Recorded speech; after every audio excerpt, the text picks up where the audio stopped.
अदिति के हाथ से लगातार खून टपक रहा था, लेकिन सास के डर के मारे उसके मुंह से एक शब्द भी नहीं निकल पा रहा था।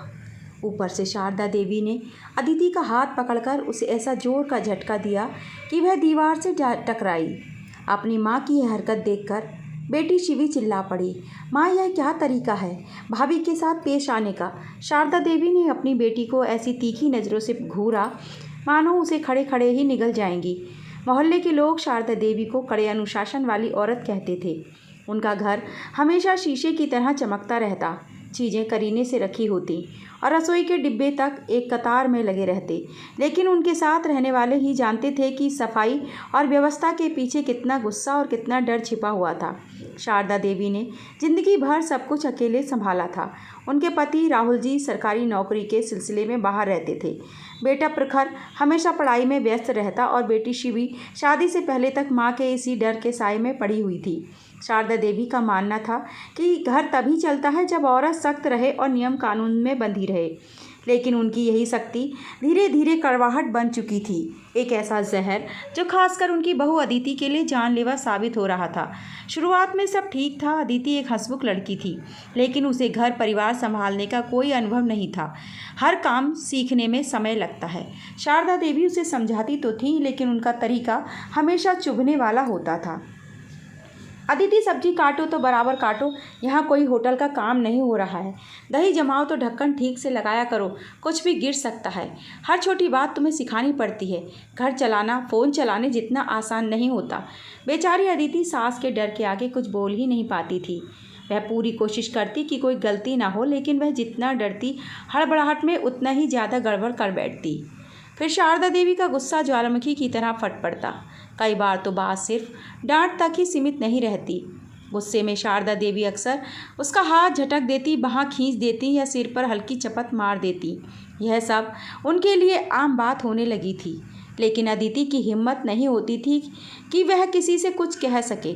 शिवी जब भी अपने मायके आती तो उसे अपनी भाभी के प्रति माँ का यह रवैया बिल्कुल ठीक नहीं लगता था। एक दिन उसने हिम्मत जुटाकर कह ही दिया, माँ भाभी काम सीख जाएंगी, आप हर बात पर इतना गुस्सा क्यों करती हैं? और अब तो छोटी छोटी बातों पर आपके हाथ भी उठने लगे हैं। यह ठीक नहीं है माँ। बेटी की बात सुनते ही शारदा देवी भड़क गई। शिवी तुझे ससुराल गए अभी 2 दिन ही हुए हैं और तू मुझे घर चलाना सिखाएगी? मैंने भी पूरी ज़िंदगी घर संभाला है। ऐसे ढीले रवैये से घर नहीं चलते। उस समय तो शिवी चुप हो गई, लेकिन उसे माँ का व्यवहार अंदर ही अंदर कचोट रहा था। वह अच्छे से जानती थी कि उसकी माँ की नीयत बुरी नहीं है। उन्हें बस हर चीज़ अपने हिसाब से परफेक्ट करवाने की आदत हो चुकी थी। उन्हें लगता था कि अगर शुरू में बहू को सख्ती से न रखा गया तो घर की व्यवस्था हाथ से निकल जाएगी। लेकिन शारदा देवी की यही शक्ति अदिति के लिए एक खौफ बन चुकी थी। अगले रविवार को घर में कुछ खास रिश्तेदार आने वाले थे। शारदा देवी सुबह से ही तैयारियों में जुटी थी। उन्होंने अदिति से कहा, बहू ऊपर वाले कमरे की सफाई कर दो और अलमारी से नया बिस्तर निकाल कर लगा देना। जल्दी करना, वे लोग दोपहर तक आ जाएंगे।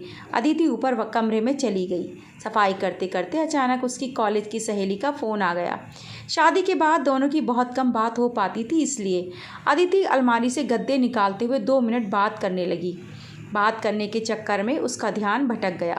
उसने जैसे ही जल्दी से गद्दा खींचा, उसे इस बात का एहसास ही नहीं हुआ कि अलमारी के ऊपर रखा कांच का एक बड़ा और खूबसूरत शो पीस बिल्कुल किनारे पर आ गया है। अगले ही पल वह शो पीस धड़ाम से नीचे गिरा और चकनाचूर हो गया। यह देखते ही अदिति का चेहरा डर के मारे सफ़ेद पड़ गया।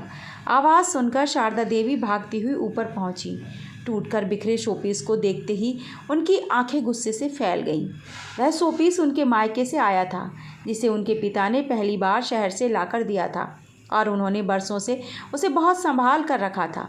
तुम्हें कहा था ना ध्यान से काम करना, शारदा देवी चीखी। मम्मी जी वो गलती से। अदिति थर थर काँपने लगी। गलती? हर बार तुम्हारी गलती हुई होती है। ये फ़ोन तुमसे 2 मिनट के लिए नीचे नहीं रखा जाता? माँ की गुस्से से भरी आवाज़ सुनकर नीचे से शिवी भी भागती हुई ऊपर चली आई। इधर अदिति जल्दी जल्दी कांच के टुकड़े समेटने लगी ताकि किसी के पैर में ना लग जाए। इसी आपाधापी में कांच का एक बड़ा और नुकीला टुकड़ा उसकी उंगली में गहराई तक धंस गया और खून की धार बहने लगी। यह देखकर भी शारदा देवी का गुस्सा शांत नहीं हुआ। उन्होंने गुस्से में अदिति का हाथ पकड़ा और झटका देते हुए बोली, पहले नुकसान करो फिर यह ड्रामा शुरू। मेहमान आने वाले हैं और तुम यहाँ हाथ काट कर बैठ गई।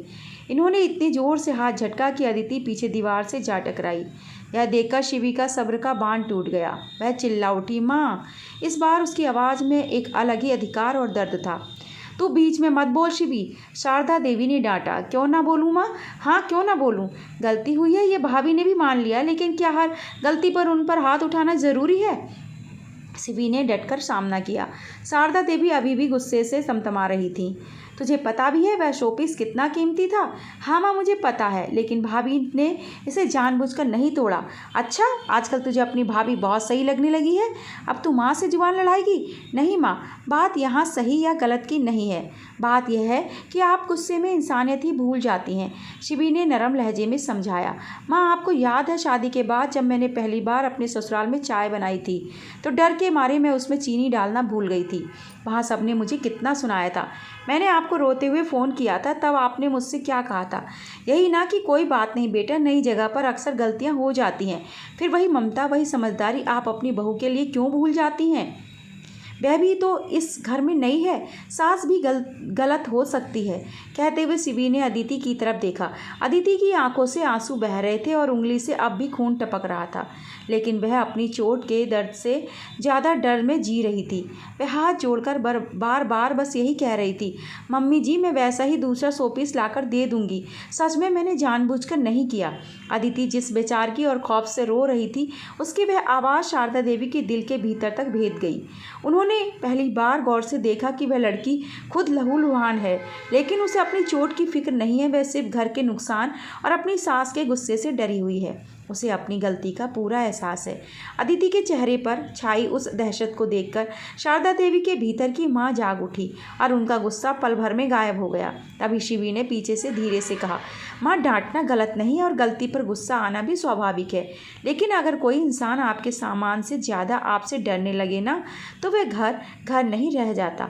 और सबसे बड़ी बात यह सोचिए माँ कि भाभी कब तक आपकी इस बेरुखी को बर्दाश्त करेंगी?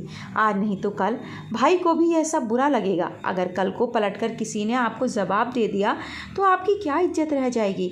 इतने सालों से आपने जिस घर को जोड़ कर रखा है वह सब बिखर जाएगा। शिवी की यह बात सीधा शारदा देवी के दिल पर लगी।